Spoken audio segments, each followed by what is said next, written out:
Hello, everyone. It's Dr.SHIVA Ayadure. Today, we're going to be doing an interview conversation with one of our Truth Freedom Health colleagues in Canada. And what we're going to be discussing today is a very, very fascinating topic about the Canadian wildfires and the carbon tax scam. Many of you know that years ago, I did a very, very detailed whiteboard analysis, which I'll play for everyone today, that really goes into the carbon tax scam and what it's really about. And in the conversation today, we hope to educate people that what Trudeau is doing in the conversation about these wildfires is directly related to this carbon tax scam. So that's what we're going to be talking about today. And I have my colleague here, Glenn Halls, who's one of our Truth from Health warrior leaders in Canada. So take it away, Glenn. Why don't you begin by introducing yourself and let people know what we're going to be talking about today? Yeah. Hi, everybody. My name's Glenn Halls. I'm a herbalist and I grow, for various reasons, organic food in my backyard. I call myself an urban farmer and a longtime musician.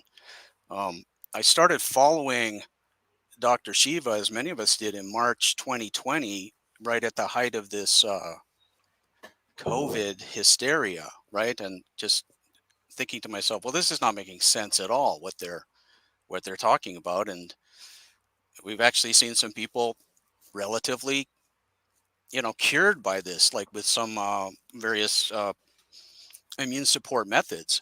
And we weren't getting any spokespeople for that point of view here in Canada. So anyway, that's why I kind of gravitated to Dr.SHIVA, who is on the air 3 times a day, just talking about supporting the immune system.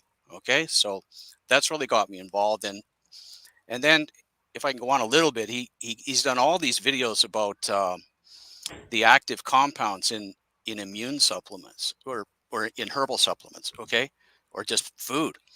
And I've been looking for that kind of information my whole life. And when he was started giving that away, like what watermelon seeds will do for you and kale and things like that, that's gold to me.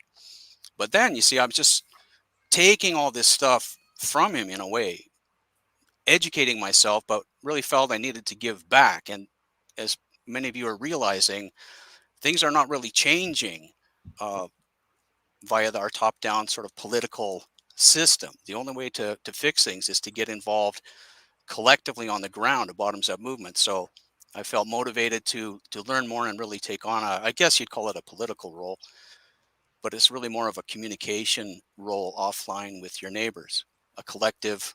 Hey, let's talk about what's going on here.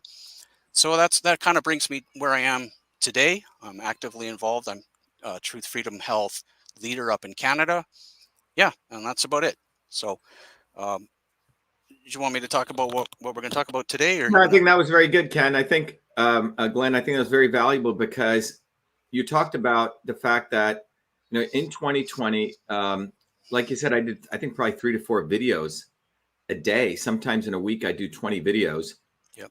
And it was because I felt this deep urge that those in power were manipulating people. And I had all these degrees from the establishment institutions, which afforded me a certain amount of perspective. And I was the first one to call out Fauci in the Fire Fauci campaign. We were the first ones to expose in our historic lawsuit what goes on in election systems in the United States, and also the government backdoor portal into Twitter, which, by the way, this Missouri versus Biden lawsuit, which everyone's frothing in the mouth about, was literally plagiarized from our work, but is a limited hangout because it doesn't address the fact that the backdoor portal still is not removed, and it's essentially giving Elon Musk a pass. But that's what we did in 2020. But the reason I was able to see the future and our movement really helped. I mean, I think we reached about 500 million people worldwide, was because we are educating people, to your point, how to build a bottoms-up movement, not what to think, but how to think. And so I want to, as people are coming in, I want to, the part of continuing to do these videos, Glenn, and do the interview we're going to do with you on what's going on in Canada. And we're expanding globally right now. We have about 500,000 people in globally in 120 countries. So it's really great. You articulated that really well, your journey. But I think I want to play a little video for people, which will hopefully inspire people to become warrior scholars like you. We've literally created the University of revolutionary change. And that university is Truth, Freedom, and Health. It's a system of knowledge. It's a system, it's a community, it's technology, and it's never existed before on the planet, no different than if someone created aeronautical engineering. So we've created that, and we're graduating our own students. We're creating our own quote unquote professors. It's really you could call it an educational movement, a political movement, a movement to really inspire you to get off your butts and give you the knowledge so you can really be leaders. That's what it's about. So I'm just a humble catalyst of people like Glenn and others all over the world. They're stepping up to the plate and they're educating people locally. But we're not going to win this by the left or right perspective, voting, assuming things are going to get top down. So I want to encourage everyone as you listen to this video, and we'll come back, but we're going to discuss, to those of you joining right now, we're going to be applying a systems approach to really discuss the Canadian wildfires and the carbon tax scam. And once you understand this, right now and on any issue that takes place, you have all these stupid grifters who just talk about stuff. They don't give any solutions. For every 20% we talk about something, Glenn, we'll give 80% of the time what's the solution. Not only in broad terms, but how to do it. So the Truth, Freedom, and Health movement, the system, the community, whatever you want to call it, is literally the solution for working people to win. So we have the solution, but it requires you to get off your butts, invest mainly your time to study this, and then get on the ground. So let me just play this video. And by the way, all of you joining right now, retweet this, reshare it. There's massive shadow banning that goes on. Click the notify button if you're on whatever platform and get this out there. But because this is going to be a very, very interesting conversation. We're really going to get into the guts of the Canadian wildfires. You have one of our leaders right on the ground in Canada, and Glenn, in this conversation is really going to share with you what's happening to the Canadian people. What are these wildfires? Where are they coming from? And then I will give sort of the systems analysis. We'll have the conversation. So let me play this video, and it's really an encouragement for all of you to become Truth, Freedom, and Health warriors. Here we go. We have allowed our country to be taken over from within, and the end goal is you will have a homogenized world where we will become slaves, because there is a condition among the elites that really thinks they're better than you, deep down inside them, that you don't deserve the freedoms you have. They don't. This reality is what people need to wake up to, and we need to all unite working people. There's only one movement that can do that, and that is the movement that we started creating here in Massachusetts, the movement for truth, freedom, and health. Look, I've been a student of politics since I was a 4-year-old kid, studying revolutionary movements, left wing, right wing. There's a physics, there's a nuclear science to destroying the establishment. To build a bridge, you need to understand Newton's equation. You need to understand the laws of gravity. You need to understand Poisson's ratio. There is a way to build a revolution. And that's why I put this together. My goal is to train an army of truth, freedom, and health leaders. We don't need followers like social media. We need leaders, but they need training because the educational system does not teach them history, nothing. So in 3 hours, that's what I've started doing. That's the solution. We got to train people. First, with understanding what a system is, the dynamics of all systems that affect nature. The second is understanding the interconnection between truth, freedom, and health. Freedom is the ability to move freely, communicate freely, talk freely. Without freedom, you cannot convert ideas, hypothesis into truth, which is science. And without freedom, you can't really get to truth. And without truth, you make up fake problems and fake solutions, which means you destroy our health. And without health, which is the infrastructure of us and our body, you can't fight for freedom. Truth, freedom, health. Third concept is it has to be bottoms up. Working people, people who work uniting. And what the right wing has done is whenever you say working people unite, that must be communist. Meanwhile, they've let the Democrats run unions, which suppress workers, completely corrupt. But when you look at the arc of American history, it's been when working people came up. We need to go local. Every solution I'm coming up with as a part of this movement, we're giving the science, which is the truth, and then we tell people what they can do on the ground. Like with election fraud, you don't need to wait for some lawyer. Our goal is to train people to go local, to go local, to go local, fight locally. Forget lawyers, forget politicians, forget celebrities. You got to learn politics, and there is a science to it. They lock us down, we should be ready to shut them down. And the fourth part of this principle is the not so obvious establishment. So when you look at a system, there's always something that disturbs you from getting to your goal. Well, the biggest disturbance is the not so obvious establishment, which are those people who claim they're for you, on the left and the right. The Al Sharptons who tell black people I'm for you. the Tucker Carlsons. Do you think any true anti-establishment person will ever be on Fox or CNN? I don't think so. They both mislead working people back into the establishment.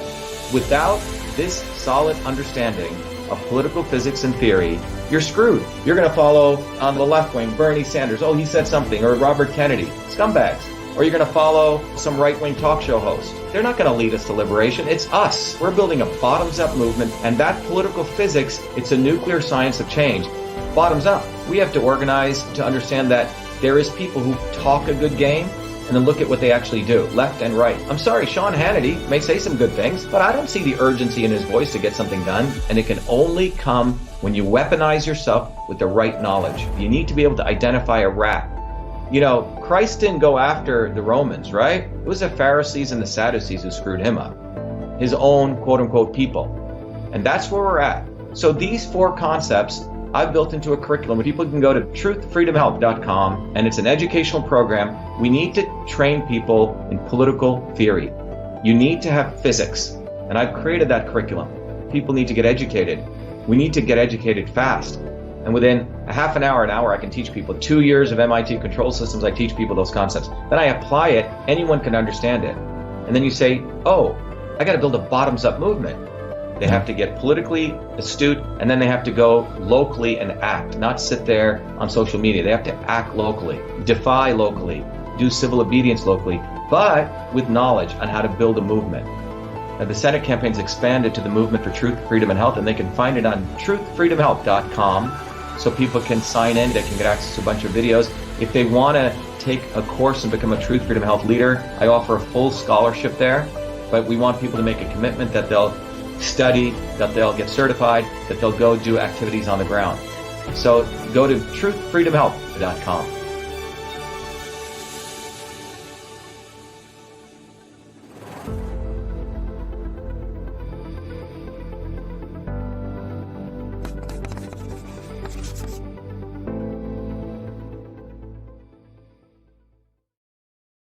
All right, everyone. One thing I want to mention is, Glenn and I and others, every Thursday, so tomorrow, Thursday, or any Thursday, so this, I just remember Thursday, write down on your calendars, 11 a.m. and 8 p.m., we hold a Truth, Freedom, and Health open house.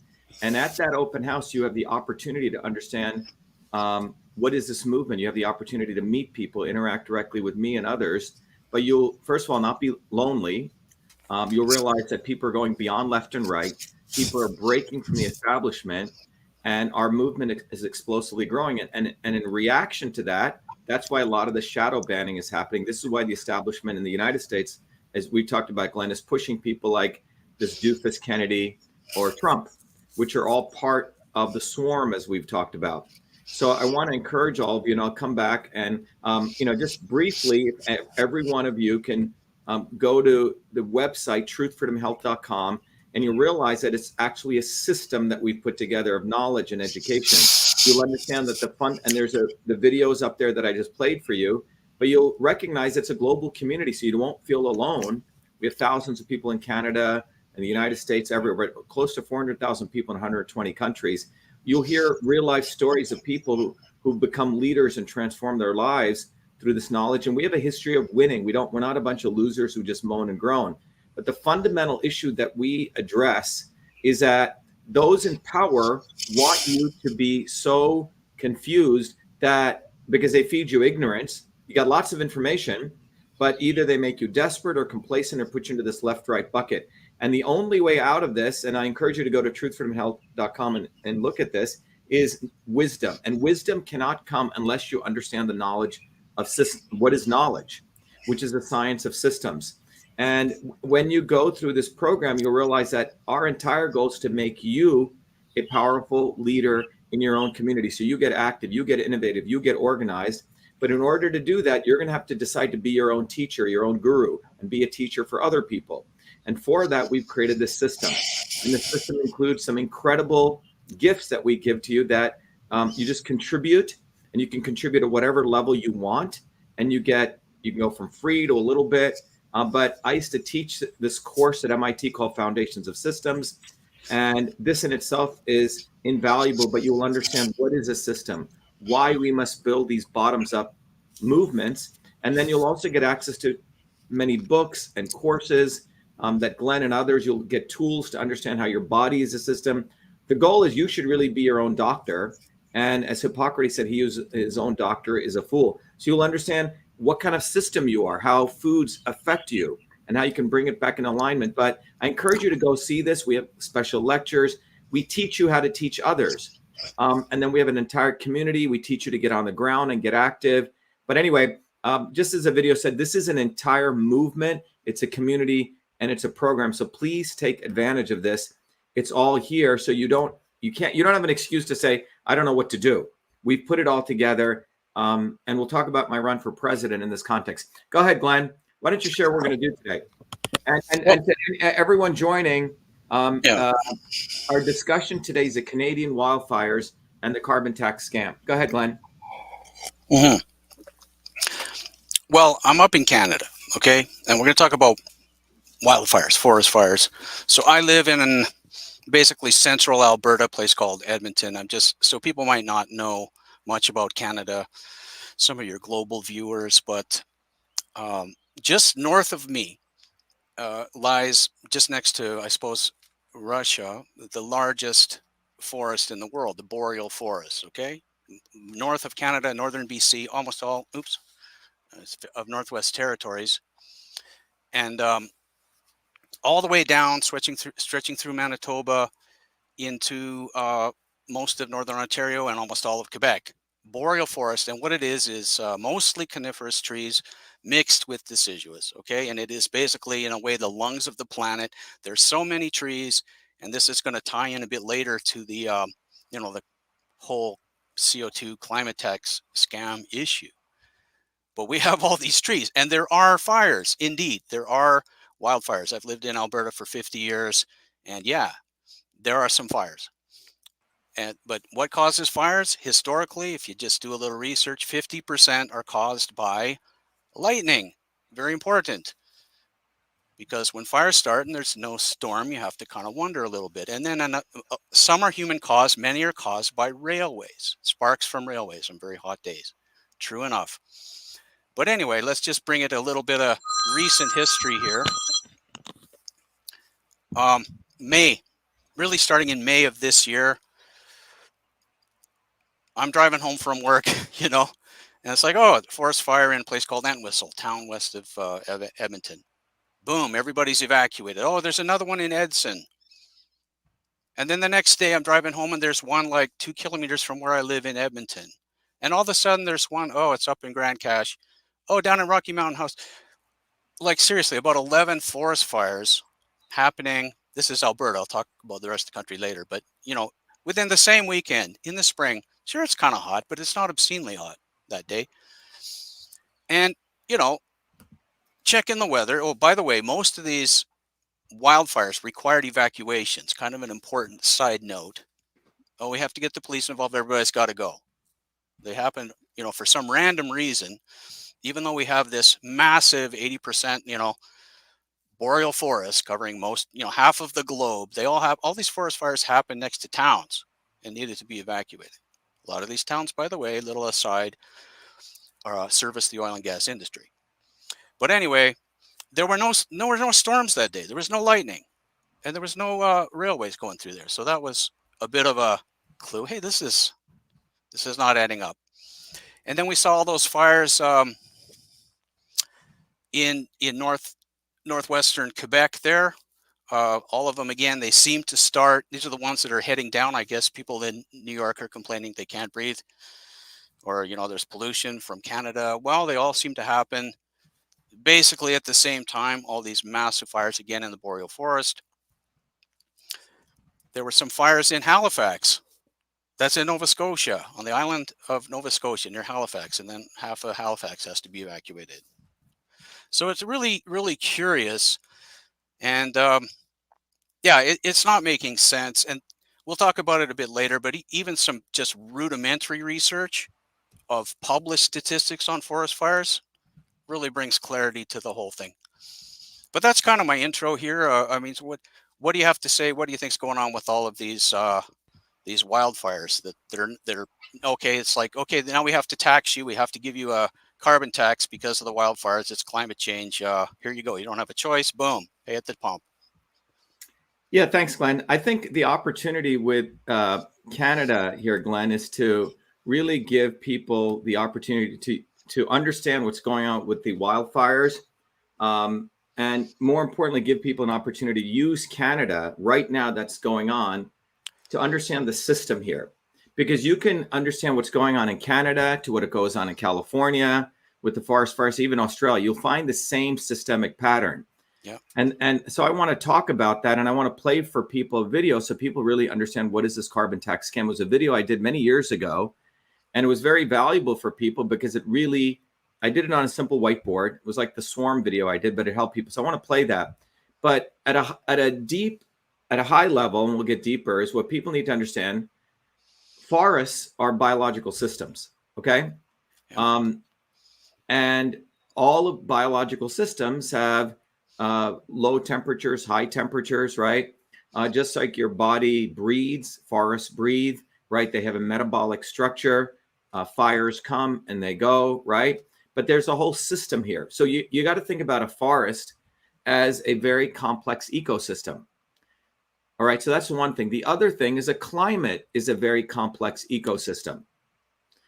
And these complex ecosystems cannot be reduced to some small aspect. Imagine taking your whole body and saying, oh, your body is just your lungs, or your body is just your heart, or your body is just your stomach. It isn't. Your body is an interconnections of all of these systems.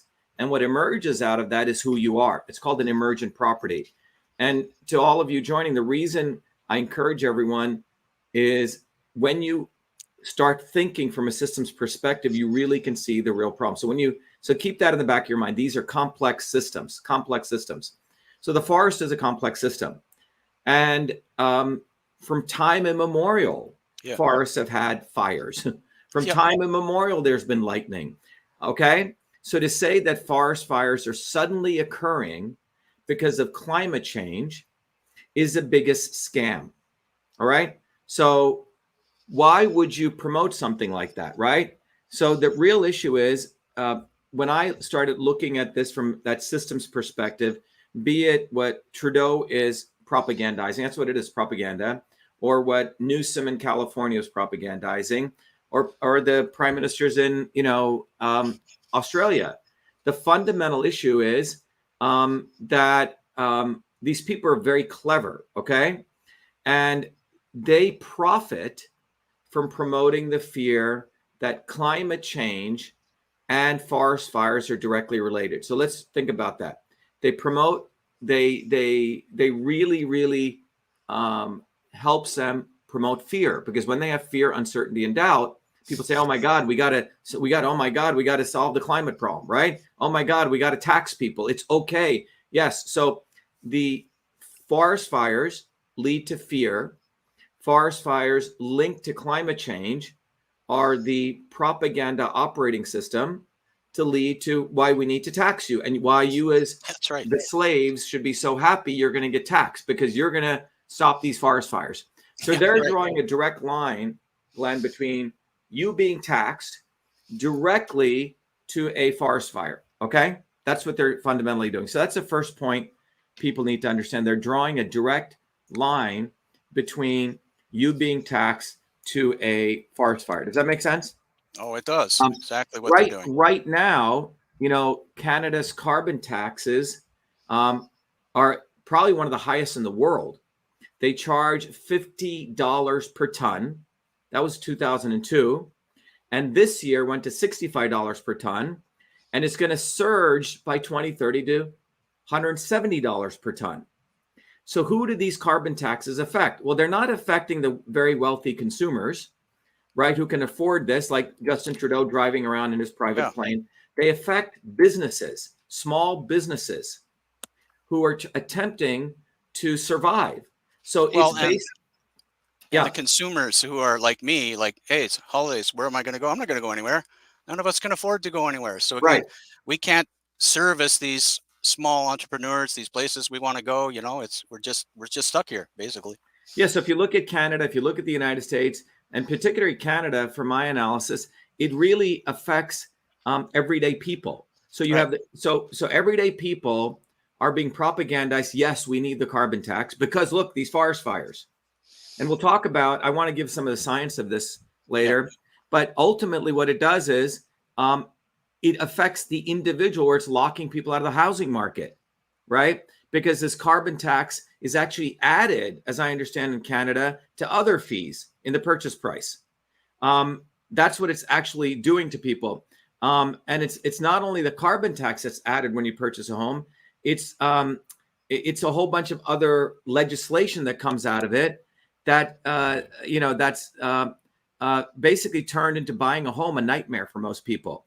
And so the government really loves carbon tax because when you say, how did you come up with this price of how do you value it at 170 tons? Like, can you tell me how you calculated that it should be?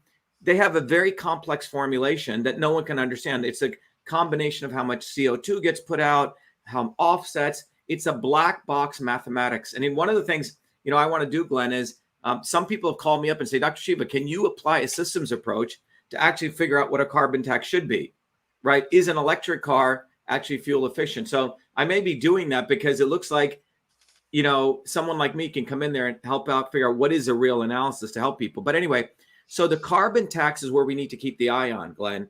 The goal of all this is to tax the individual.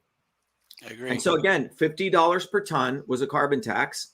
So they're saying, okay, if you produce 50, per metric ton of CO2, which you're measuring using some very complex black magic formula, it used to be $50 per ton in 2022, 65. This is in Canada, and it's going to head up to 170 tons in 2030. Okay. So that's a tripling, 300% increase to the average Canadian citizen. The government loves this because they can just add a new tax.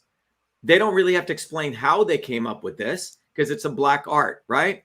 Yeah, they don't have to explain. They don't give us a choice. And just this other aspect of the system view, you might say, we should have some voice in, Parliament to ask for explanation, to ask for clarity, to object. But it just gets rammed on through, and it always goes into areas where we can't opt out, where we have no recourse. It's like built in before it gets to us. Oh, before you actually fill your tax, before you buy the house, it's built in. So they're very clever this way. Right. And so basically the entire carbon tax scam is based on a fiction of climate change. And I want to get to that, but Glenn, what do you think about if I play that video that I did? Do you think that'll help people understand the whole carbon tax scam? Well, yeah, the idea was I have the video. Remember, I want to see it, but I remember you said we've got too much pollution, right? Let's call it pollution. Let me get it here. I think I have it here. Many years ago, back in 2016, 2017, when I looked at this from a system standpoint, I did a video because that's when the Paris Accords were out there. And I said, this is really stupid for the United States to be in the Paris Accords. And I did an analysis talking about this carbon tax, who it's really profiting.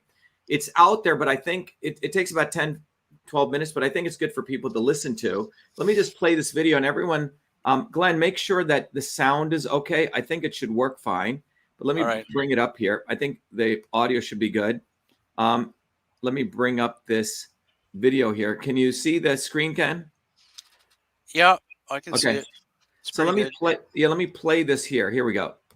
Shiva, I want to share with you why the Paris Accords was an international collusion to support the polluting of our environment, and more importantly, tax all of us with a carbon tax. In this circle, let's consider the fact that we have a lot of businesses here. These are businesses throughout the world.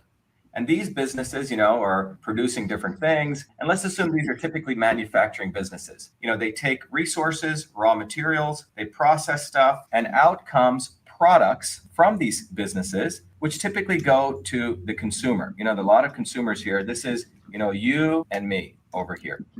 And we buy these products and we pay this company some dollar amount. Now, many of these companies, because of the manufacturing process, do put out CO2 into the environment. Let's call that broadly, pollution in the term of CO2. All right.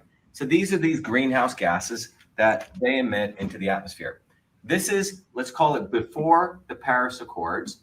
This is what's taking place. Again, businesses take resources, they create products, we buy them, and we pay some fee for them, and these businesses have been polluting. Now, has anything changed post the Paris Accords? And let's use the date 2030, as this is supposed to be an important date per the Paris Accords. So what happens here? Here again, I'm going to draw the same circle. We have the businesses, and let's put the year now 2030. And what occurs in 2030? These businesses still exist, let's say. Again, these are the businesses, and they are creating products, as I mentioned before, to us as consumers. Same situation. This is again you and me, and these consumers pay some fee for these products. And guess what? They're still polluting. And I'll give you some numbers on this. In fact, they're polluting a lot more, as we'll see. But something very interesting happens. For the pollution they do, they have to now pay an organization, which I'm going to call, in double quotes, the IPCC. And this group is composed of people like Al Gore, people like the Bushes, many people from the commodities market, essentially a global elite in here, quote unquote scientists. Dollars go in, and these people deliver these people something called carbon credits. And what this allows these companies to do now is to pollute, but in order to pollute, they have to pay this organization a fee, and this organization issues carbon credits. In fact, it gets even more interesting. These carbon credits, if you look at the commodities market, the global commodities market, these carbon credits are bought and sold here on this commodities market to people. And this generates the ability for this group to generate trillions, not billions, let me explain, trillions of dollars in new source of wealth. So these carbon credits were created by this group as a vehicle to essentially charge polluters something, and this group has the potential to make trillions and trillions of dollars. So how did this all happen? And what was the Paris Accords? Well, the front end for this entire organization, by the way, Al Gore substantially, at a certain point, monopolized, had access to a large number of carbon credits, which he had accumulated. And his goal was to have a payday by forcing these businesses in the future, post 2030, to buy these carbon credits. And if you actually look at this, the IPCC's PR, I call it their PR machine, was what we call the Paris Accords. The Paris Accords was really their PR engine to get this out as though everyone needed to get on board. And what the US, if you look at the United States here, with the flag here, the US was being forced by the IPCC. By the way, this included Democratic establishment Democrats and establishment Republicans, who were essentially telling the US government that it needed to create what we call a green fund. And this green fund, and I'll explain what this was really about, the US was going to have to put $100 billion into this green fund. And what was this $100 billion for? Well, remember, the countries who are polluting really didn't want to be part of this. They didn't really want to be part of the Paris Accords. Why? Because they have to pay fees to the IPCC. So how do you get them to be part of this? So if I do this over here, what I call the influencers of these countries, influencers of countries.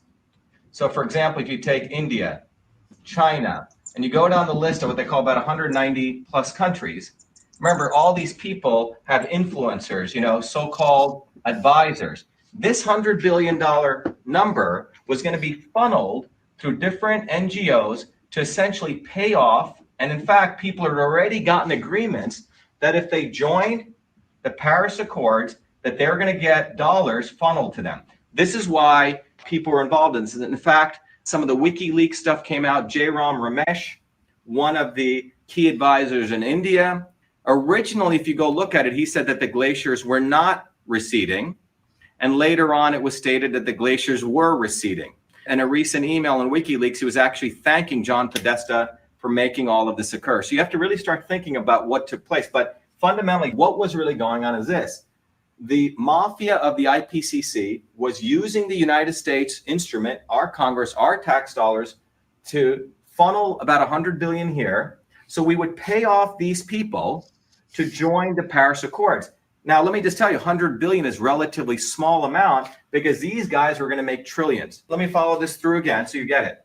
Businesses today are polluting. Just to give you an example, China today pollutes around 11 billion tons of carbon into the atmosphere.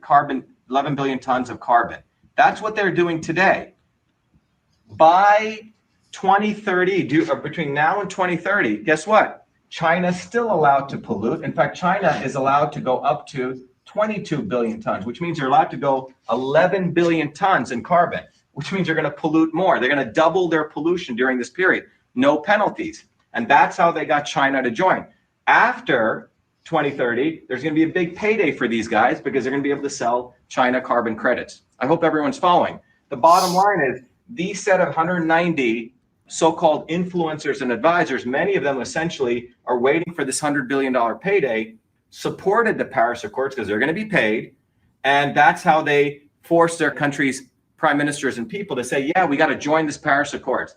The reality is when you step back and look at this diagram, who really profits is the allies who are going to make money on carbon credits as they fluctuate and rapidly grow in price post 2030. So $100 billion payout to most of these corrupt officials, it's very well worth it for them because they're going to have 1,000%, 100 to 1,000% increase in profits. So fundamentally, what this does is makes liberal bourgeois feel good that they're part of the Paris Accords. In fact, the MIT president has said we have conclusive evidence that temperature has gone up. Let me just make it very clear. Hansen, the guy who came up with this temperature rating at NASA, during the 1950s to 1990, they used what they said was the average temperature, 1998. During that period, that's how they measured the average temperature. And they said the average temperature was 15 degrees Celsius.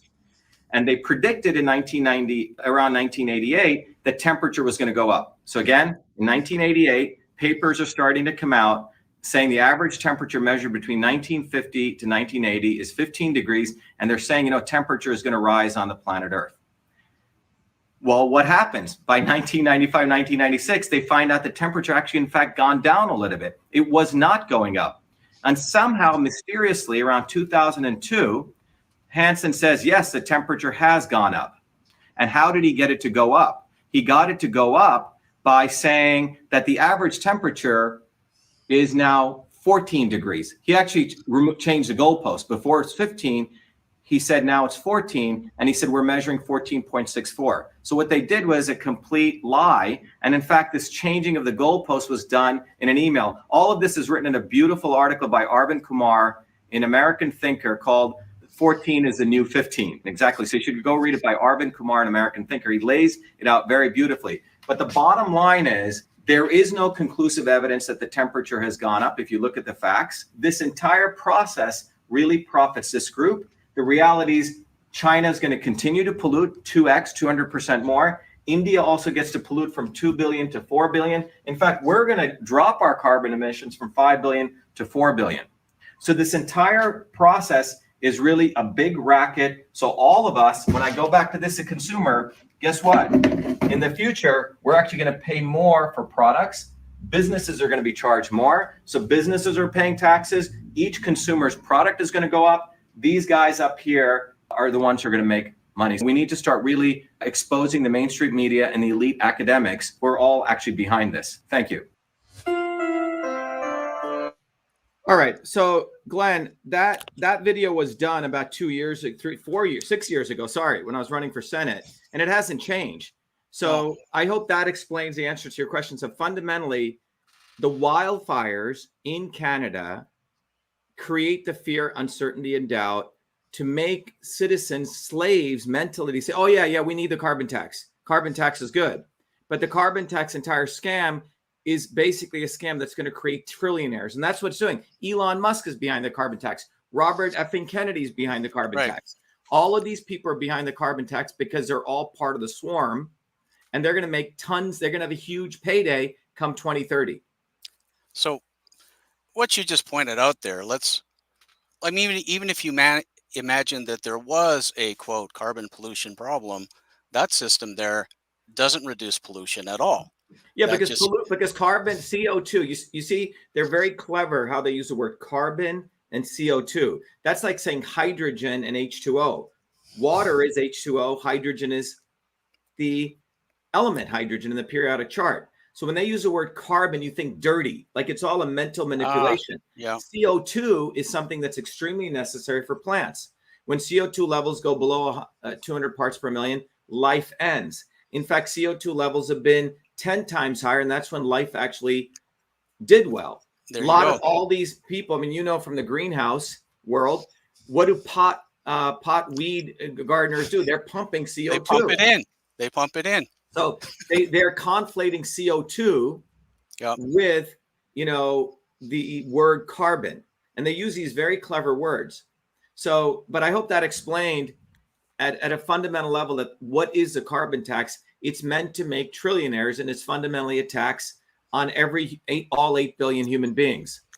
Well, I was thinking to myself as you did that, like just in my brain, what if you substituted the word, you know, pollution? We have a pollution problem, so we're going to create this carbon tax scheme. What if you substituted pollution with the word crime?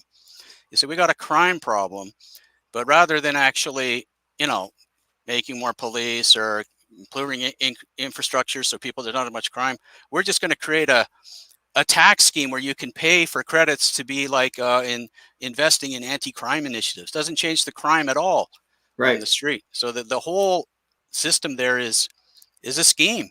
Doesn't actually, even it's a complete scam. So yeah. I know, so I can, what I'd like to do to your earlier question, I want to talk a little bit about from a systems perspective, what actually, why is these forest fires burning so much longer nowadays, and why do they continue? So right now, everyone needs to get in their heads, Glenn, whether it's California, whether it's Australia, whether it's Canada, the government officials, and everyone needs to get this very clear, they are incentivized to make sure the forest fires burn longer. Absolutely. And because then they can promote the fear, uncertainty, and doubt of the climate change model, right? They can promote that. And then having promoted that, they can justify why you're going to pay us, as I shared, by 2030, you're going to pay us $170 per ton of carbon that you, bad citizen, put out there. So just think about it. The climate is constantly changing, and we should talk about that, why this whole climate change itself is a scam. And then forest fires will occur. But if you really wanted to solve forest fires, you would invest in infrastructure. So they're not investing in any of these big airplanes with the water bombing things. They fired a lot of their volunteers because they were refusing to get vaccinated. So anything you would do to, like, let's say there's a fire taking place here. I'd want to make sure you get rid of the fires fast. So I make sure there were good fire extinguishers. I'd make sure there was water. I'd make sure there was enough firemen. They've fired a lot of the volunteer fire people because they wouldn't get vaccinated. They haven't put in the necessary infrastructure that's what you would do. So if you cared about forest fires, you would invest in the infrastructure. They haven't done that. Trudeau has not done that. So he is incentivized to burn the forests because then he can get on and say, it's a climate change. I need to now charge you a tax. So that needs to be clearly understood, Glenn. It is coming from this foundational perspective. They make more money off charging the carbon tax than they do by solving the problem by investing money in the infrastructure to have more of the equipment to put out and supporting volunteers who want to help. This needs to be centrally understood. The government is incentivized to burn more forests. The other thing I think you can talk to is that in all of these places, be it California, be it Canada, be it Australia, the number one reason, separate from the lightning and all that these forest fires start is because of arsonists. Absolutely. People don't want to talk about these. Every time there are people who are just freaking crazy. They love fires. They're called arsonists. So anytime the weatherman gets all excited, oh my God, it's going to be a very hot day, the arsonists get out there and they start, and there's very little penalty for arson. There is, some people very smart people have said, why don't you put life-term sentence? Death penalty, life if you start a forest fire. They don't want to do that. Again, so from a systems perspective, they don't want to impose really severe laws for someone who starts a forest fire. They don't want to invest in infrastructure. They don't want to keep people who can help put out the forest fires. They fired a lot of them. So they have no interest in putting out forest fires. So they actually, because they keep the criminal liability low, they're saying, go start a forest fire. And when you start a forest fire, we're going to get on the television and social. Oh my God, look at these forest fires. And the forest fires in Canada, a friend of mine has breathing problems. She had to, she basically cannot leave her home because she has all sorts of breathing issues. So then Americans in New York are seeing the forest fires. I mean, the skies were orange and everything. Oh my God, we got to stop climate change, right? Yeah. So this is a forest fire is pure, beautiful theater to promote the carbon tax scam, period. Well, I agree. There's a bit of just some local context here. There's a bit of an enforcement aspect to that too. The police, like up in Grand Prairie, where there are all these fires. And by the way, Glenn, just for people joining, we have another 150 people who join. To people who are joining, I just want to mention we are having a discussion with one of our Truth, Freedom, Health Warriors leaders in Canada. So we're doing a live interview conversation on the Canadian wildfires on the carbon tax scam. Go ahead, Glenn. Maybe you can. So Glenn, you're in. When you say Glenn, I'm in central Alberta, a place called Edmonton. So yes. Alberta. So just I want people to know you're not in the United States. You're actually in Canada. Okay. I'm in Canada. If you go to Montana and sort of go up, that's where I am. Okay. And way up from me is a place called Grand Prairie. But anyway, the local townspeople were just starting to get together, not even looking at the authorities and their mayors and everything, and say, look, we've got eyewitnesses that saw them start the fire. Why aren't you guys posting? Why aren't you after them? The fees are low, but the police are not actually looking for them either. And there's some other things in there too. Some of the farmers got together, to preserve their own land. This is west of us. They've got a lot of heavy equipment. So there's this thing called berms. You can just make big soil berms and actually block the progression of the fire from wrecking your place. Police tried to stop them from doing that. They said, no, you can't do that. You can't protect your own place. We're in charge here. So I think there's maybe some collaboration there on the police end too.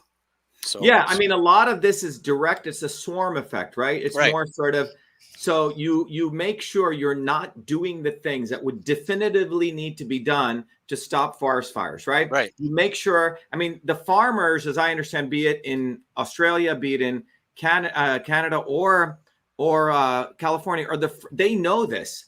The farmers know that whenever it's a very, very hot day, the arsonists come out, and they've seen it. Yep. And the farmers historically for centuries know how to stop forest fires.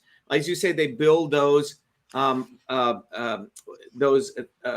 dig up the dirt there so the forest fire does. This is a very common technique people have been using in traditional cultures for centuries, in millennia. Yeah.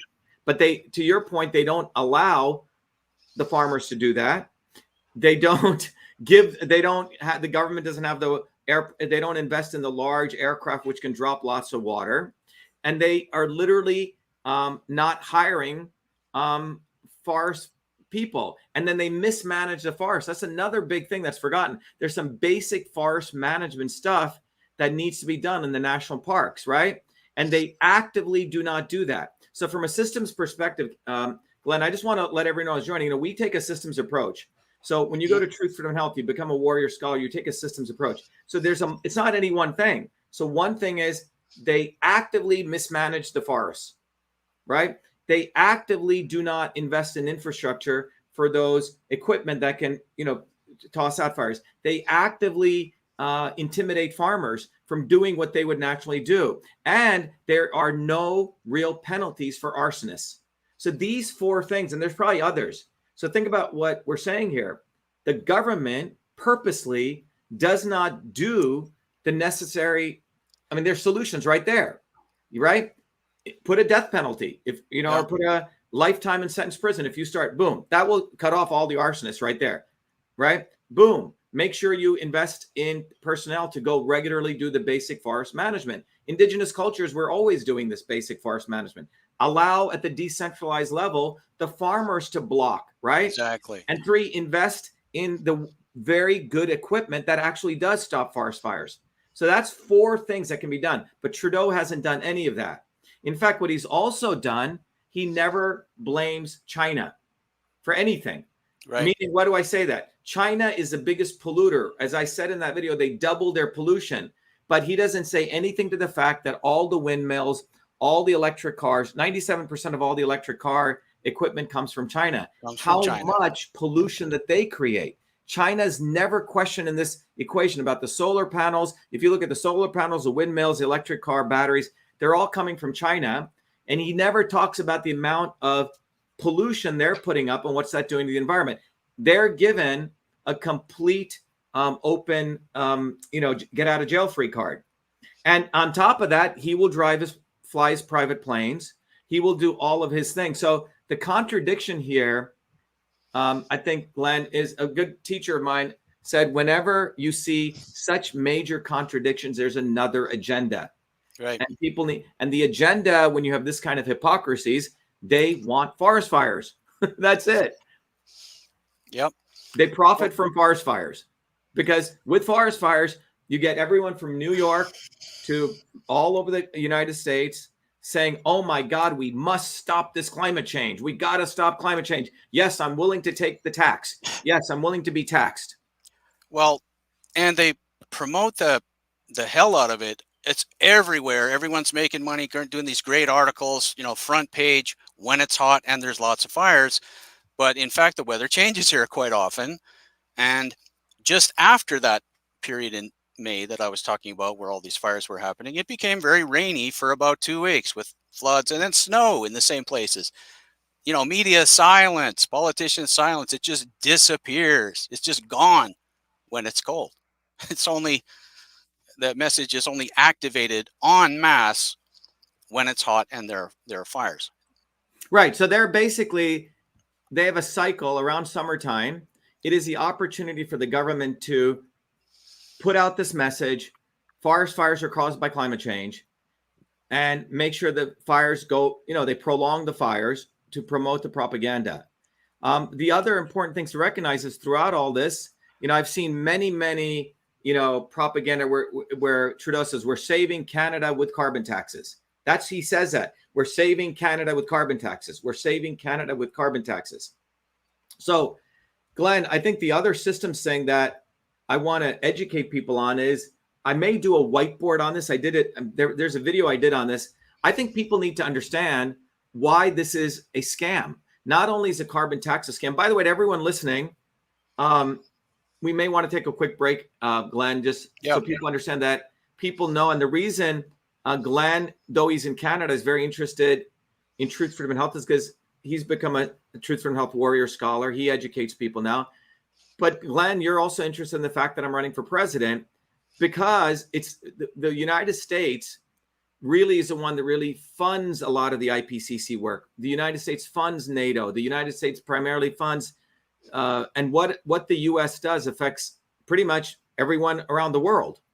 And my run for president is a historic one because we are fundamentally saying to people, even if I win the presidency, that you can't do much as president, but what you can do as president is use it like we're doing right now to educate people so they rise up, bottoms up to shatter the swarm.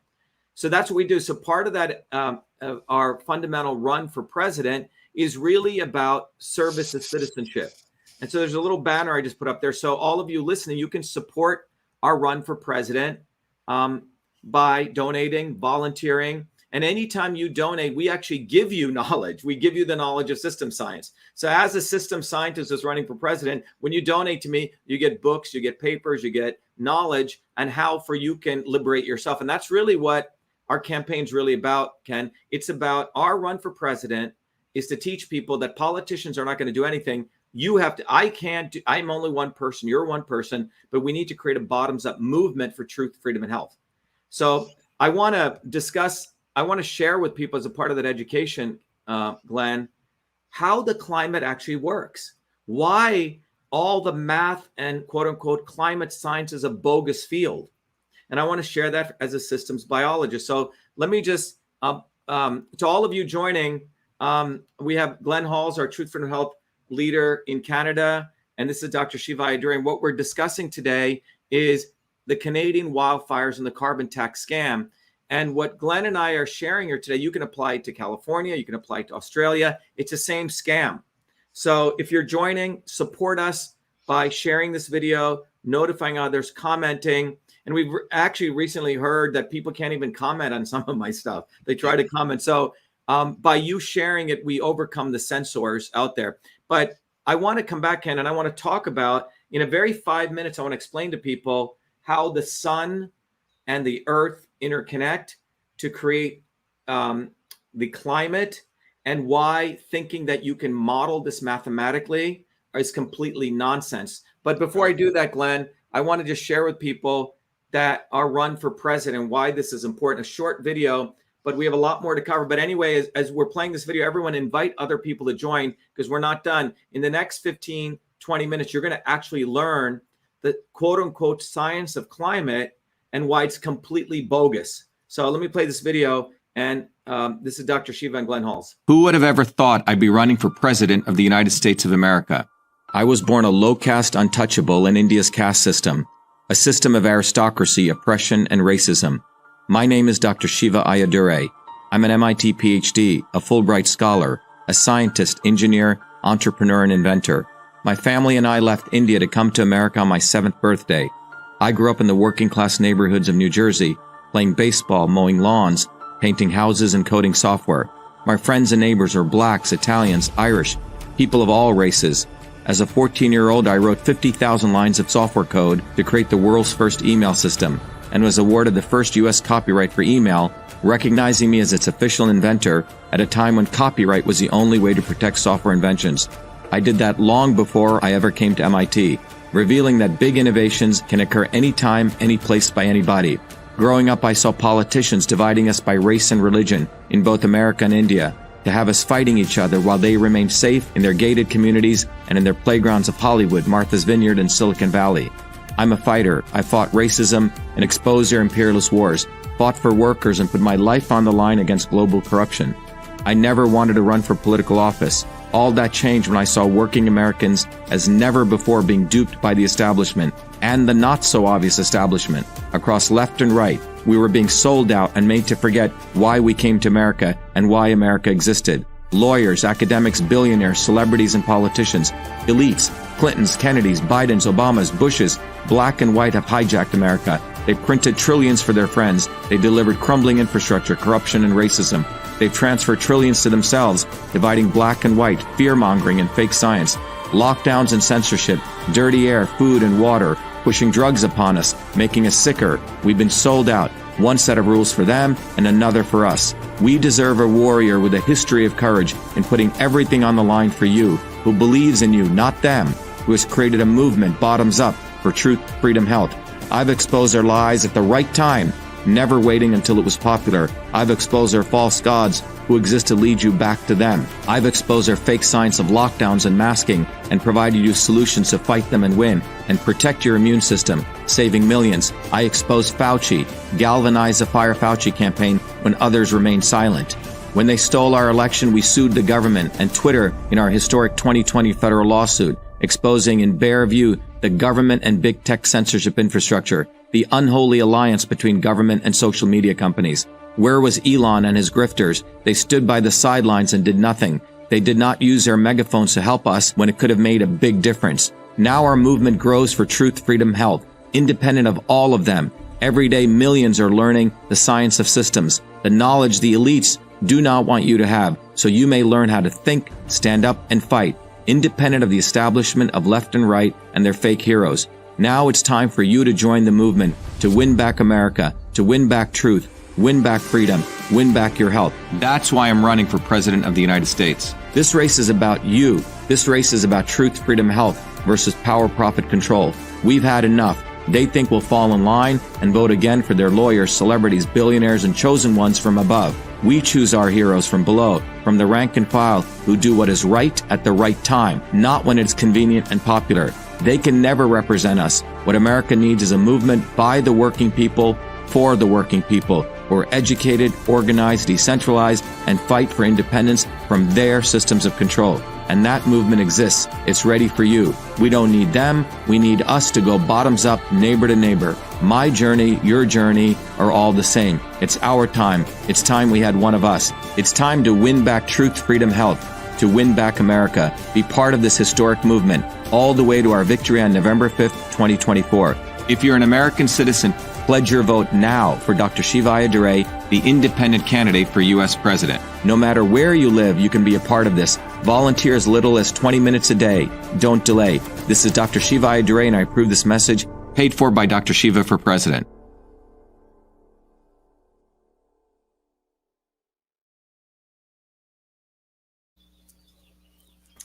All right, Glenn. So to everyone listening, let me just repeat that again. Every Thursdays, we do an open house.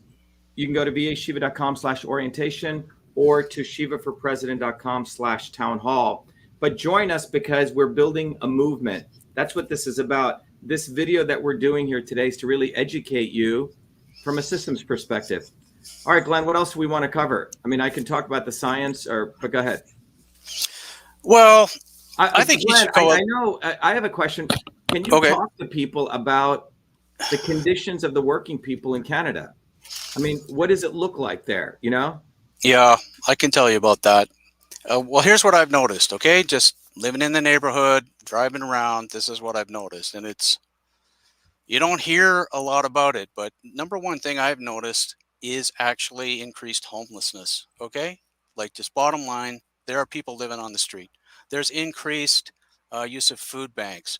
There are people who are moving. It's not necessarily a bad thing, but giving up their houses and moving back into their parents' house, like whole families moving back together. There are people who can't afford groceries, right? It's actually really bad beyond beneath a certain baseline level, and even for some of us who have a decent salary, it's just barely, like, it's month to month. It's month to month. And one of the things that just came out today that really kind of disgusts me, actually, from our federal government, from Trudeau, is on ads giving back money. Here's your whatever climate bonus. Here's some things are rough. We're going to give you, here's $400. Okay. So he's bankrupting us, taxing us, and then gives you back a little bit and says it's like ice cream. Here you go. That really bothers me. But things are way worse than people really let on. We don't. What is that? What is a climate bonus? What is that? What is that? Well, I don't know if that's the name of it, but yeah. I can't remember what it is, because every time he speaks, I just turn him off because I feel sick to my stomach, to be honest with you. But some initiative that's being mailed out to people now, it's like free money from the government. Here you go. We're your friend. This is going to help you out. I don't know what it's actually called, but we do get the occasional little check in the mail. My son gets like $300 every now and then for, like, here's your, and it is some kind of climate credit. It's a little, we're going to give you back a little bit from all the money we brought from all these taxes we've done. It gives you back a little bit. That does exist, but this is some other thing. It's like a little bit of free money that we took from you. There's a guy, Cedric Dalton, who just said, we wanted to thank him. He said, climatologist Dr. John Christie has been producing data for years, refuting the climate crisis narrative, and he uses the system science approach. Yeah. So Glenn, it's very similar, right? So what you want to do is, one of the things, in my research is that, so what Trudeau does is he knows that the carbon tax is hurting people. It is actually creating taxes and people can't afford it. Right. So what he does is, in your classic, quote unquote, liberal imperialist way, he says, you know what, we're going to give some relief payments. I think that's what this is. That's what it is. So, yeah. Like to the indigenous people, to poor people, right? We know, we all gotta, it's austerity measures that the right-wing Republicans used to do, right? We got to all tighten our belts, but we got to help the poor. So they win the poor over, and the people that they're really squeezing is a middle class people are actually doing services work. So the people are already indigenous, or people are indigent, both people, they give them some money because they're not contributing. Most of those people are so suppressed, they're not contributing to the economy anyway. So giving them money, it just gives them, it's a propaganda effort to bring them on the side of the government because they're so dependent on the government. Exactly. But then the people who actually work, and their taxes are going up through this carbon tax, and they're the ones who are actually enslaved through this very, very fictional apocalypse. And I want to talk about that, Glenn, because very quickly, I may do a whole video on this, but very briefly, if you look at it from a systems perspective, if you think about, if I use, if this is let me go to full screen here so people can sort of see it here. If you think about, here is the sun over here, right? Let me bring this up. If here's the sun and here's the earth over here, right? So what's going on is an energy transfer, okay? So the first energy transfers, there's 6,000 Kelvin, which is what the temperature of the sun is. And all that radiation comes over to this object called the earth. And you have to have what's called energy balance, okay? For, energy cannot be created nor destroyed. So when this radiation from the sun, the thermal radiation, comes to the earth, you get roughly 340 watts, which is energy, per meter. So if you take the surface of the earth, which is here, all of this energy from the sun hits the earth. Energy is measured in a unit called watts per meter. So 300 watts per meter hits the earth. Now, 340. Now, in order for the earth not to burn up, right, if all that energy came in and you didn't balance it, right, the earth would just be a fireball, right? So what happens is the atmosphere bounces off around 200 watts per meter, okay? So how much do you have left, Glenn? So if the atmosphere, if 340 watts come and 200 are taken off, you have about 140 watts. Sounds like about 140, yeah. Right. So 140 watts per meter enter through the atmosphere into the Earth's surface, right? And again, that 140 watts per meter has to be dissipated. Otherwise, the Earth is going to burn up. So how does that happen? It happens through a process called convection. Convection is no different than, simply put, if you take a pot of water and you put it on your, on your stove. And if you notice when you're boiling it and you turn it off, all that vapor comes out, right? That's basically convection. So in this case, the convection is used to dissipate the rest of that heat back out. Okay, so how's that done? It's done because the surface of the earth is a certain temperature, no different than your frying pan. And we have calculated that to be around 15 degrees centigrade. And so that's the Earth's surface. Now, the Earth interacts with this radiation in two ways. One is the ocean waters, which are very complex turbulent fluid, and the atmosphere. So you have two complex fluids which are interacting: the water on the ocean and the atmosphere. Now, these are two very, very complex turbulent equations. By the way, there is no solution in mathematics called the Navier-Stokes equation for turbulent flow. No one has solved a turbulent flow in the oceans or in water or in a fluid.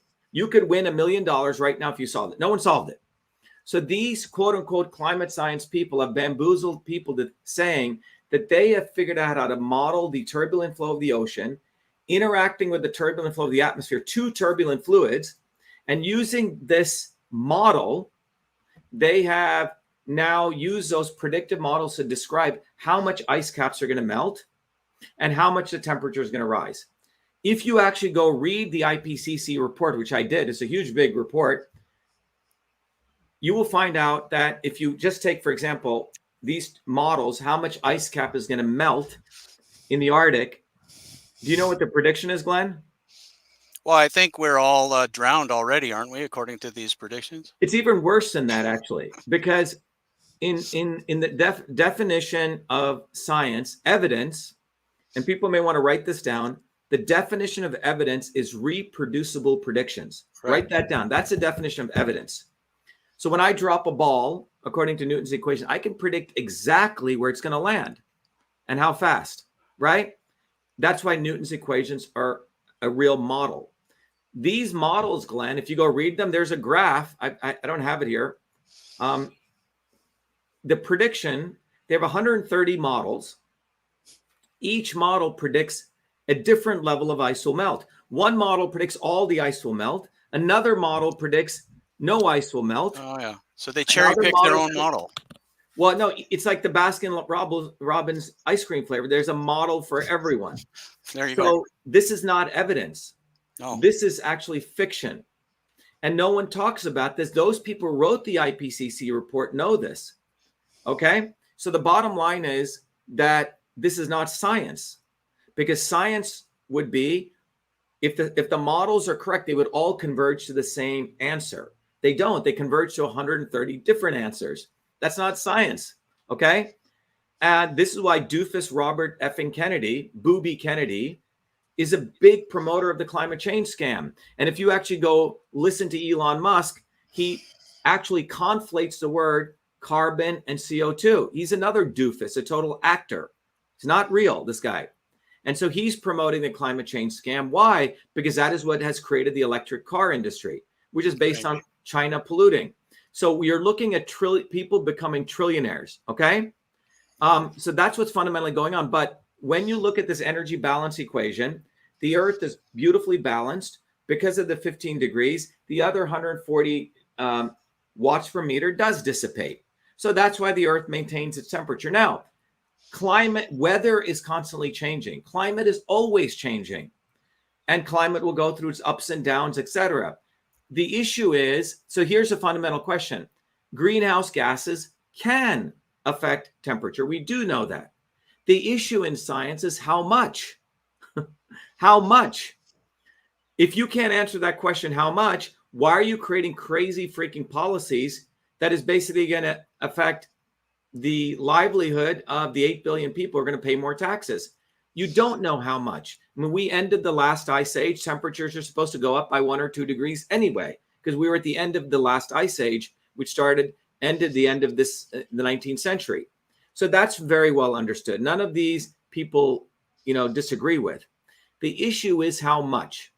Now, calculating that how much is a very complex fluid dynamics problem. It's not, and there's no field called climate science, by the way. It's a bogus field that was just created. All right.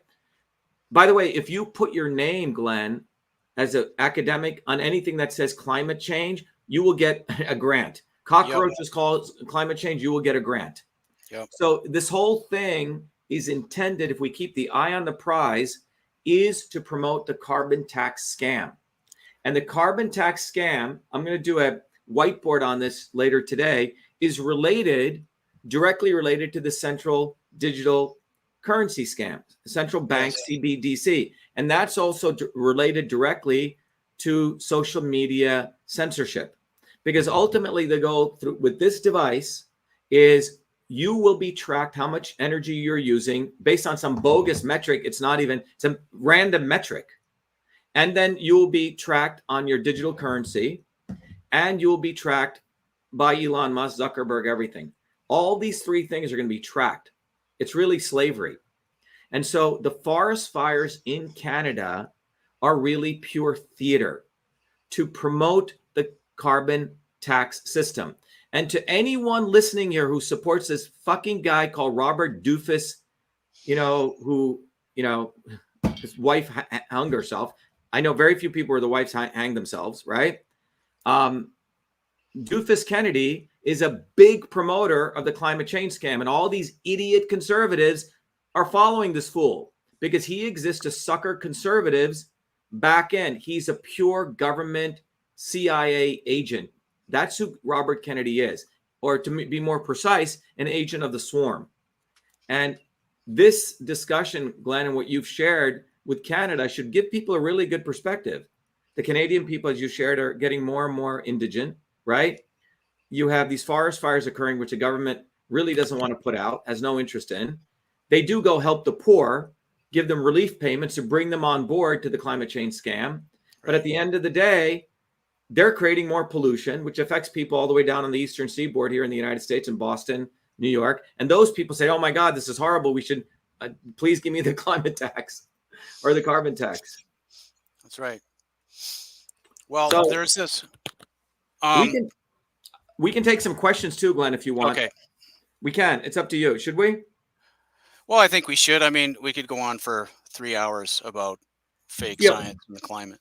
Yeah, but I think the summary here is that, yeah. So Terry, I think it's a question to you, Glenn. Someone just asking, are the fires being engineered?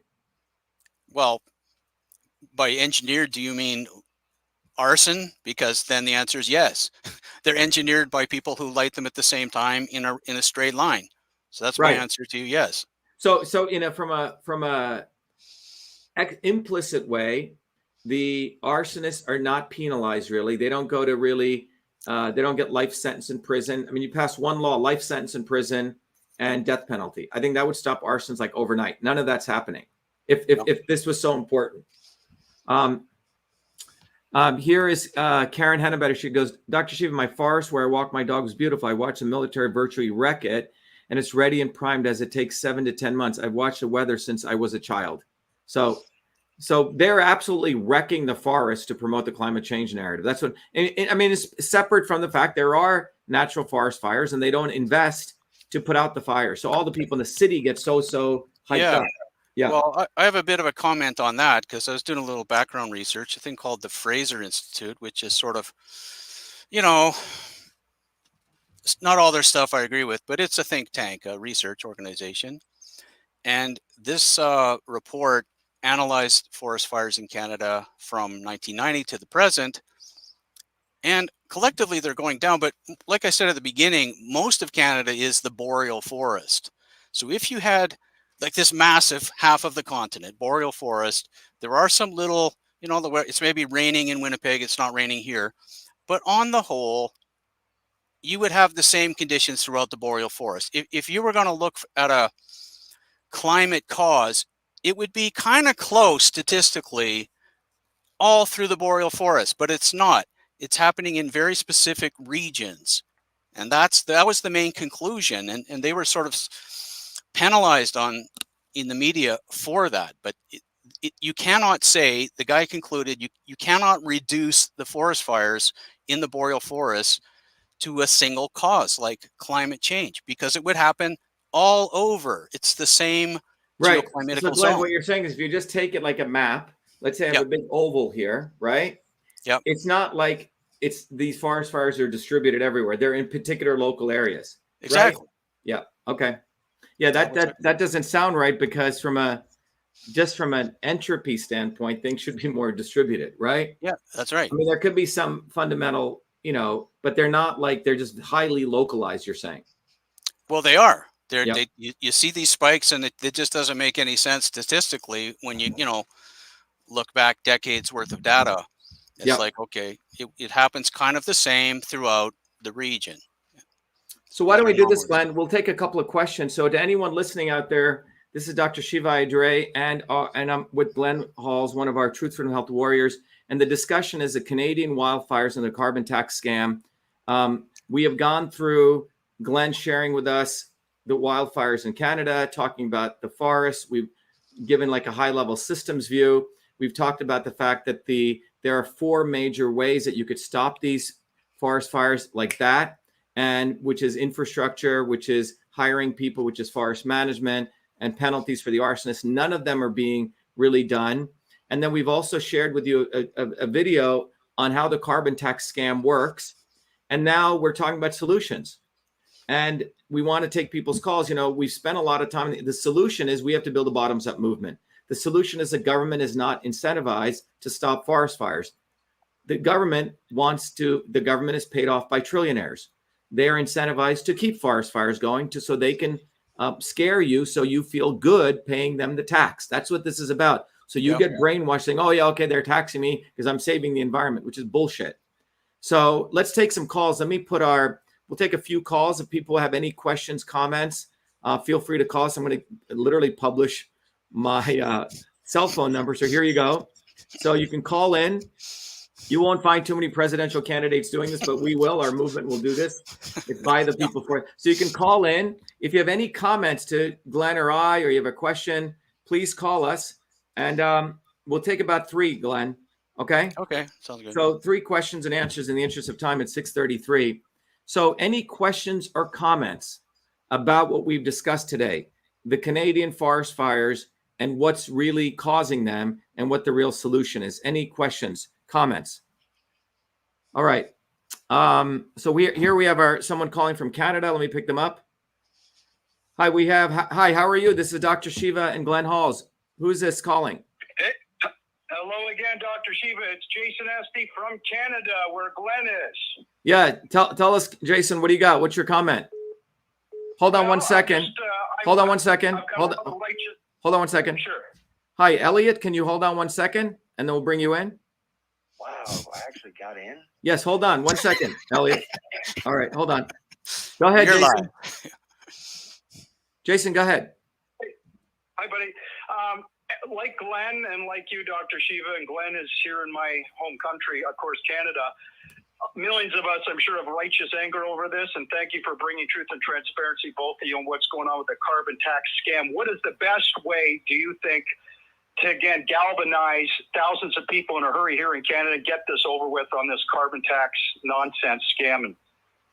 Well, look, Jason, what needs to happen is, I think the question is, people think there's some hurrying, fast way to do something, okay? Right. Yeah. The bottom line is that will always lead to never solving the problem, okay?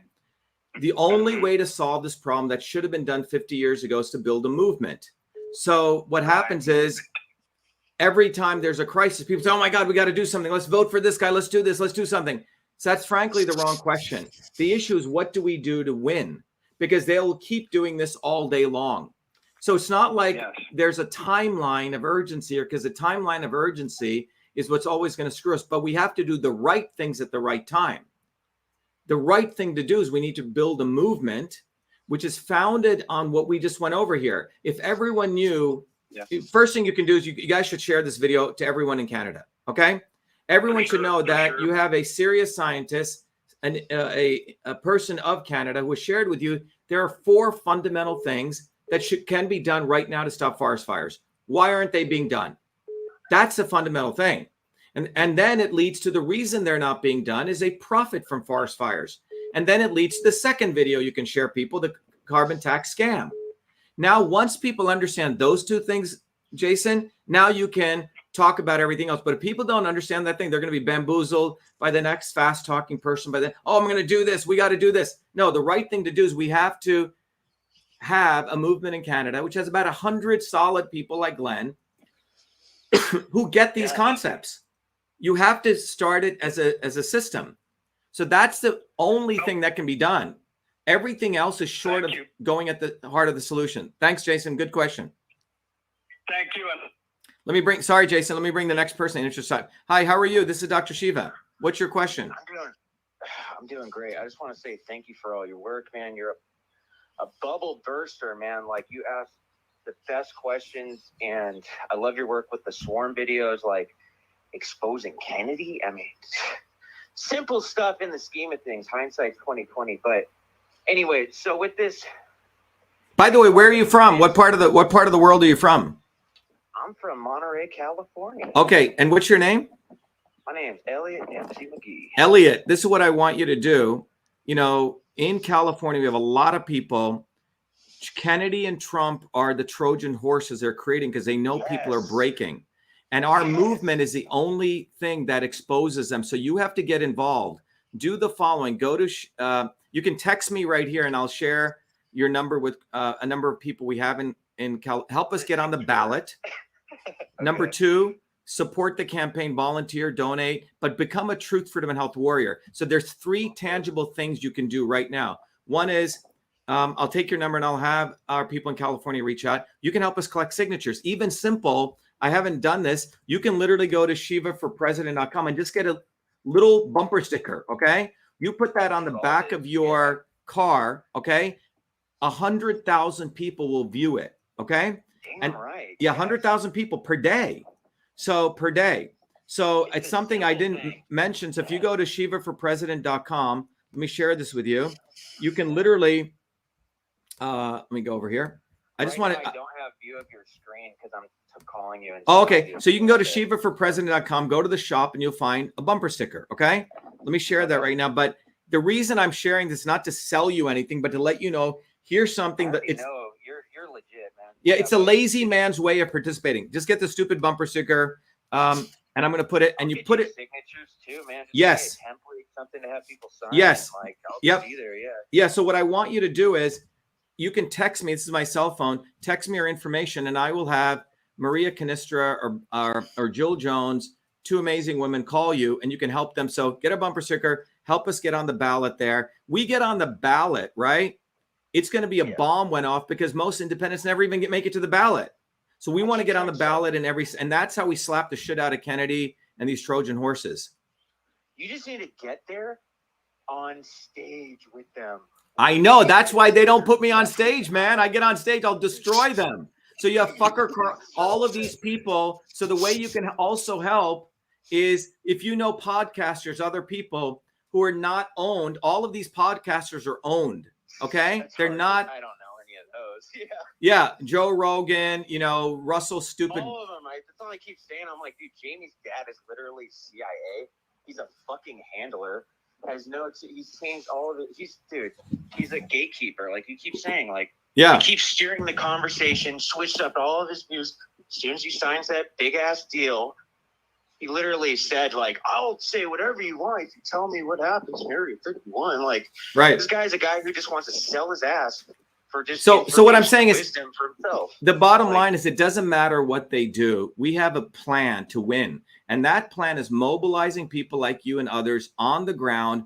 The key thing is people have to, it's great you guys hear me speak and all the stuff I do, but the reason I do this to basically tell you guys to get off your ass and help out. And the way you can help out is go through Truth from Health. You can become a leader in your own community. And we have a program. It's like a university we've created. 2, get a bumper sticker. 3, help us get signatures. 3 very tangible ways. Okay? We have to act. It's not enough exposing this shit. Any idiot, Tucker Carlson, that fucker is just exposing shit. He's exposing stuff. It doesn't mean anything. He doesn't give us no luck. Yeah, well, they don't want to do that because they want to make people depressed. Holy shit, the world's so bad. Let me just run away up to Vermont and start a little organic farm and meditate under a tree and follow some guru. That's what they want people to do. They control you. Yeah, it's right. It's all they got. Nothing else. No fucking. They got nothing to solve your problems. Right. So we are 80% solving the problem, which is learn the science. We have a community. Okay, so that's what I want you to do. Text me your information. But I'm very practical, man. You'll see me do these videos, but you'll see Glenn and me out on the street handing out flyers. It's neighbor to neighbor. Every time you post something, it keeps giving it to me like an hour later. Oh yeah. So I just got into the feed now, so like I didn't hear what you guys said prior, unfortunately. So well, the videos is up there. You can also go to our website vashiva.tv. We have our own platform. So anyway, good hearing from you. But get involved, okay? We need you. You need you. Okay. Okay. One more just real quick question. Yeah. Do you know what specific things? Have you seen any specific testings? I have family who's in Illinois, and they have these toxic levels they say from the fires, right? They're saying like because the sun's creating it, but it smells like plastic. They're saying a bunch of people are getting sick, can't even know outside. Have you seen any specific readings or any tangible evidence that I can show people? I haven't, but what I can tell you is I did a video on the vinyl chloride, what it actually does in the body. I did a video on this when the Ohio incident took place. All right.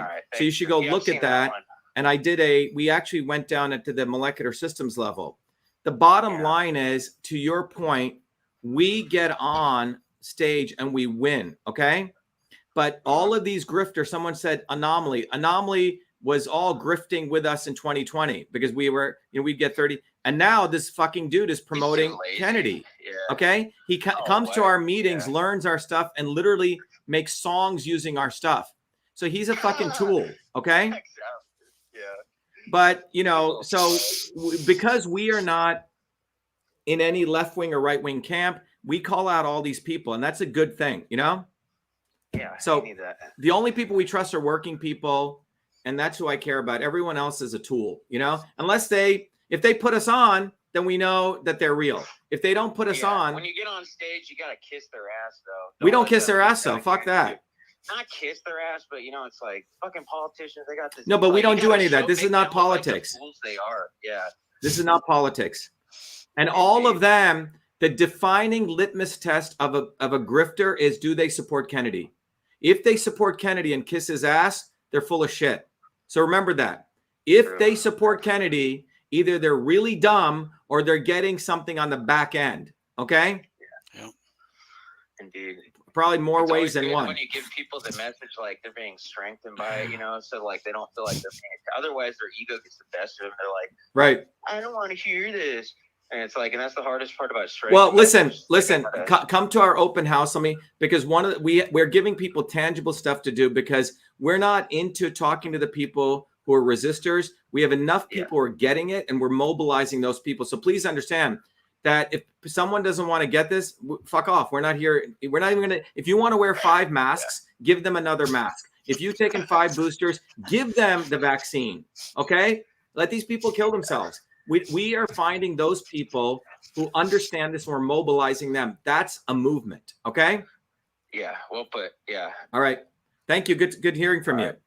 All right. I'm going to contact you as soon as. You send a text message right here, and we'll connect you to people. Okay. This is a global movement. No one has any excuse for saying, I don't know what to do. We know exactly what needs to be done. And it's about you. Real. We all have smartphones. Yeah. It's like, All right, man. Thank you. All right. See you well. Thank you. Glenn, do you want to add anything to what he said? Maybe we can wrap up on why we need to build this movement. And, essentially it's us. Go ahead, Glenn. Well, this swarm you did, like the swarm video, people should see, like, it's not about getting mobilized and, hey, let's get a bunch of people. We'll head down to the legislature and we'll raise hell. That's not going to work. And you really have to take this slow education approach. So you get this massive awakening that just says, hey, you're lying. We're not going to do that, And so that's really, I think, the goal in Canada, right? There's a lot of us that are really disillusioned and looking for solutions, but it's not going to be a quick one. We have to educate ourselves, educate our neighbor, and gradually build this consciousness. So it's not going to be anything sexy and fast. Okay, but come to the town hall, come to open house, start studying the system, because the system's view, I got to tell you, it means immediately this little radar light bulb goes off when someone's saying, hey, this is the way it is. And, this is the news. And it's like, wait a second. It's like this little voice that says, that's not true. This is something that's being told to me. This is input I'm being fed, which serves some systemic goal. So it's like your ESP. So it's slow and steady. So that's all I'd add for Canadians. Yeah. And I think, Ken, again, we want to, Glenn, we want to thank Cedric Dalton, who just supported us, and all of you. This is not about me begging for money. This is about a reciprocal relationship. When you support our campaign, you contribute to Truth, Freedom, Health. We give you the tools. It's invaluable. I mean, it took me 50 years. Students at MIT pay hundreds of thousands of dollars. No one can afford that. Like Prometheus bringing fire to help all of you. That's what Truth, Freedom, and Health is. And that's what our campaign is. But it's up to you guys to get off your butts. Anyone who's in our campaign doesn't complain. We're talking about how to win. It's a very fundamental shift. It's a very positive thing. There's no depressed people in our movement. People are active. We're talking about what to do. We are happy. We are not fat, dumb, and lazy. We actually enjoy each other's company. And it's a global movement. 500 million people know we exist. 500,000 people across the world have touched us. But it's time for you to get involved. So again, to close, people can go to truthfreedomhealth.com, become a warrior scholar, number 1. Number 2, go to Shiva for President and know that I'm putting myself out there, and they're so afraid of me that they will not cover me, or they won't put me on the debate ticket because they know I'll destroy these fucking idiots. And that's it's a technical term I have for them, fucking idiots. Please use that. Okay. Please share it with your children. Teach your children to curse at the right person at the right time. It's very important to call these people fucking idiots. That's what they are. And if you have a problem with that language, well, then you should ask yourself, do you have a problem how much they screw you every day? Okay. That's right. And if you don't have a problem with that, then you're probably lobotomized and you should probably go see a neurologist. But the bottom line is that these people are fucking idiots who are in the front, and they don't want someone like me challenging them. The people behind them, the trillionaires, know exactly what they're doing. And the only way out of this is not going to be an overnight solution. As Glenn and I just shared, we have to educate people. That's why the slogan we have for the movement that we're doing, for Truth, Freedom, and Health, it's a very, very simple slogan. Okay. Get educated, right? Or be enslaved. So if you want to be fucked with all day and you want to be a dumb fuck, then you're going to think, oh my God, we got to do this now. Oh my God. No, it's not. We got to get educated, and you got to get educated with the right knowledge. And you have to learn how to think, not what to think. And it's all here. It took me 50 years to put this together so we can smash and shatter the swarm, but you got to do the work. Okay. This is something interesting. Someone said, fucking idiots, repeat the swarm or fucking idiots. Yes. And please, anytime if someone says you're cursing, I don't like that, you should tell them you're a fucking idiot. Okay.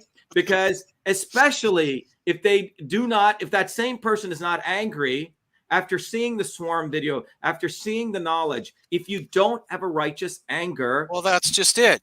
Why isn't everybody furious? Like it almost consumes you. It's so, there's so much anger with what's going on. I mean, come on, a little swear word. I hate these guys. I mean, come on, like you're being used and misled every single day. Get with the program. Yeah, so here's a misleading person. Shiva can never be read. 14th Amendment doesn't cover those born in the false. Okay, here's a person who's an idiot. Okay, please go watch the video. You know, it is unconstitutional not for me to allow it to run. The FEC has already ruled I can run. We've already put people on notice. Okay, so if you want to get educated, go see the video and get educated, but don't be stupid. Okay, and repeat like a stupid idiot what you see on Wikipedia. This is not being a human being. That's being, you're like a chat GPT. You just get a bunch of training data and you just dump.